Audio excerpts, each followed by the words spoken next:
Hey Trinity family, thanks for tuning in to this week's episode of 5 Minute Mobilized. This past week, I read an insightful tweet. It said this: give your pastors some grace as they do their best to lead churches through this current crisis. Pastoring through pandemic was not a required course at my seminary. I imagine other pastors are processing on the go. This is a time when we all need to lean on each other. What a great reminder. It's the inspiration for the topic I want to cover today. 3 ways to bless your pastor during a pandemic. Now don't worry, Josh or John did not slip me a 20 to cover this topic. This is just one church member encouraging other church members to remember the pastors God has given us. In Ephesians 4:11, Paul talks about pastors as Jesus' gift to the church. So that means that these men are the resurrected Christ's gift to you and me.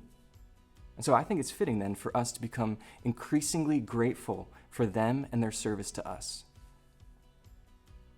Now, the 3 ideas that I want to share with you will in no way surprise you. But we all tend to forget, and it's good to be reminded. So, number 1, the first way to bless your pastors during a pandemic is to be prayerful. When was the last time you prayed for our pastors? When was the last time you prayed for our pastors on consecutive back-to-back days? While it may sound like a basic idea, pray for our pastors, it's so obvious that we tend to forget it. And I don't ask these questions to make you feel guilty. The gospel tells us that we're all failures and we need God's grace. So we shouldn't be surprised that we fail at something as simple as praying for our spiritual leaders. But I do say this to exhort you to stir up love and good works in you, as the author of Hebrews says in chapter 10, verse 24. Prayer is, above all else, what our pastors need from us. So, do you want to become someone who prays for our pastors? Not sporadically, but consistently. I do. Well, in his book, Atomic Habits, James Clear argues that small, incremental habits result in major identity changes over a period of time. In other words, if you commit to tiny habits of prayer, you might become a person who prays faithfully for our pastors. So here's my challenge for you. When this video ends, I want you to think of a routine that you do every single day without fail. Either pour a cup of coffee, or take a shower, eat dinner, or brush your teeth, I hope. Then commit to praying for our pastors for 5 seconds after you complete that task, either today or tomorrow. So you pour your cup of coffee or finish lunch or put the kids down for the nap, and then you pray for 5 seconds, and no more than that.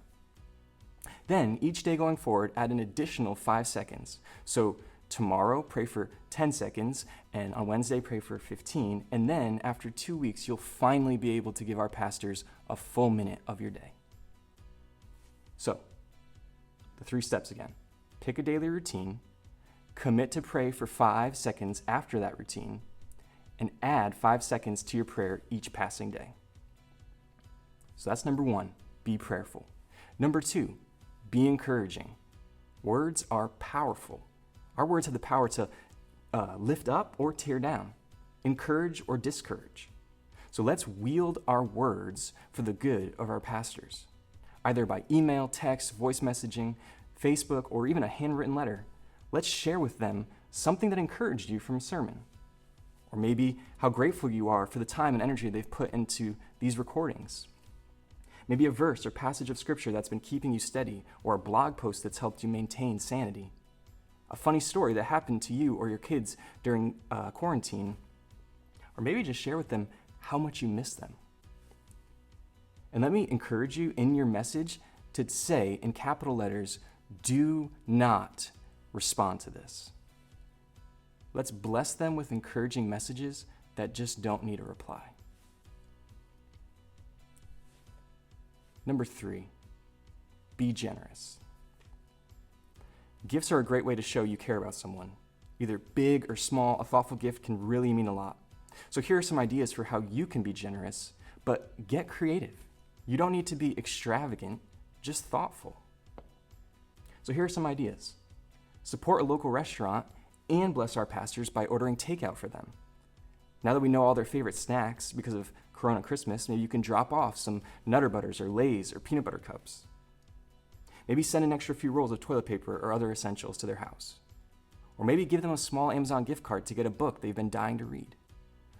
Of course, you probably want to check in with them just to make sure that they're okay with this, because all of us have different comfort levels during this time. But don't let that stop you. Get creative and have fun. So there are the 3 ways to bless our pastors during this pandemic. Number 1, be prayerful. Number 2, be encouraging. Number 3, be generous. Trinity, let's come out of this pandemic more grateful for our pastors. Through prayer, notes of encouragement, and even gifts, let's cultivate thankfulness to God for the spiritual leaders He's put in our lives. Grace and peace. Who compares